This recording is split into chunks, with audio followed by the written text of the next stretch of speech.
Have you ever noticed how that thing you did 5 years ago is constantly haunting your mind with slow motion replays at 3 a.m?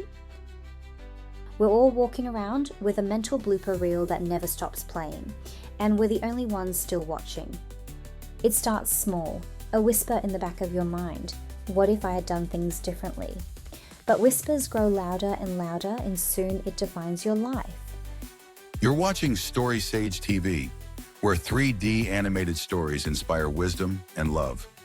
Meet Max, who's been stuck on the same scene for so long, he's forgotten the rest of the movie is still playing. His album has been playing the same music for years and he can't find the stop button. Regret has filled his mind with more and more negativity, leaving no room for the present.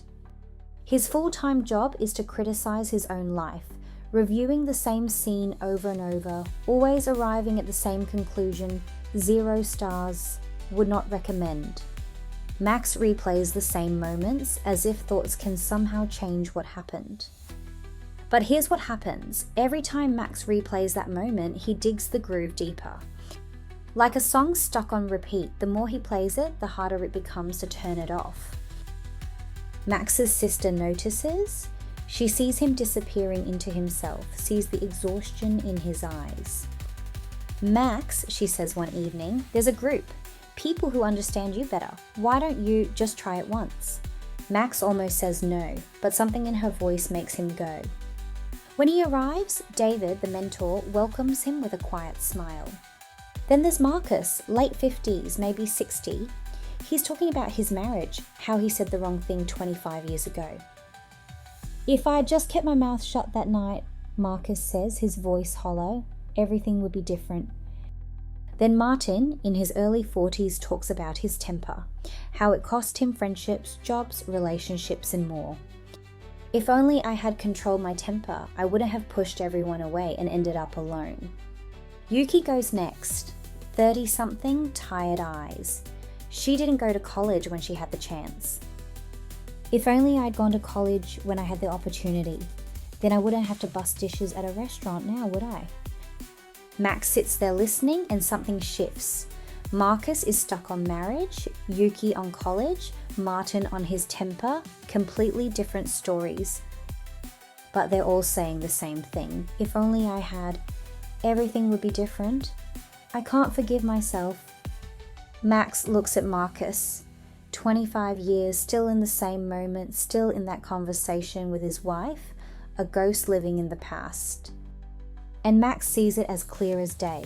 That's me in 20 years. Different story in the same kind of prison. It's not about what happened, it's about the mind. They're all doing the same thing, replaying, punishing, drowning in a moment that doesn't exist anymore. The content is different, but the trap is identical. They're all trapped in their past, reliving the same stories every day as the mind turns memory into a silent cage. That night, Max goes home and looks in the mirror. He sees Marcus's hollow eyes staring back at him, and suddenly a realization hits him like a wave. The past doesn't exist anymore, Max whispers to himself. It's not a place he can visit or something he can touch. It's a moment in time to be experienced. The past exists only as a story inside our minds. And here's the thing about stories, they can be edited, reframed, and released. You are the author, editor, and publisher of every moment of your life through the choices you make each day.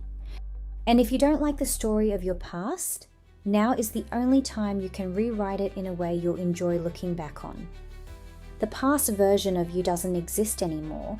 You made that choice with the intelligence, the fear, the wisdom you had in that moment. Right or wrong, that version of you is history, but you are still here only slightly wiser.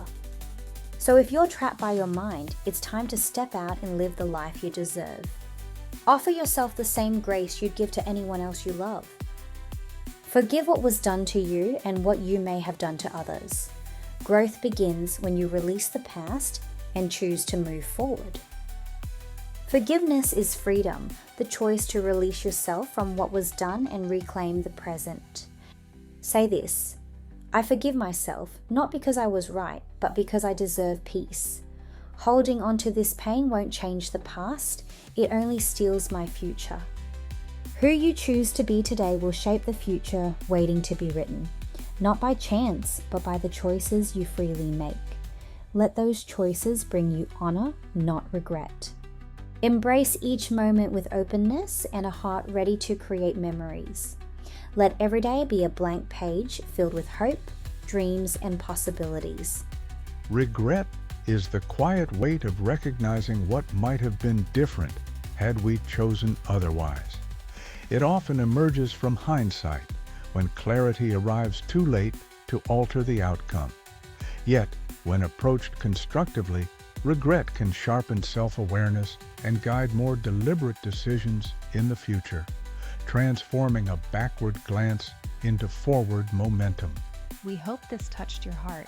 If you enjoy wisdom-based content, subscribe to Story Sage TV. To support our channel, please give this video a like and use the hype feature to help us reach a wider audience. Thank you.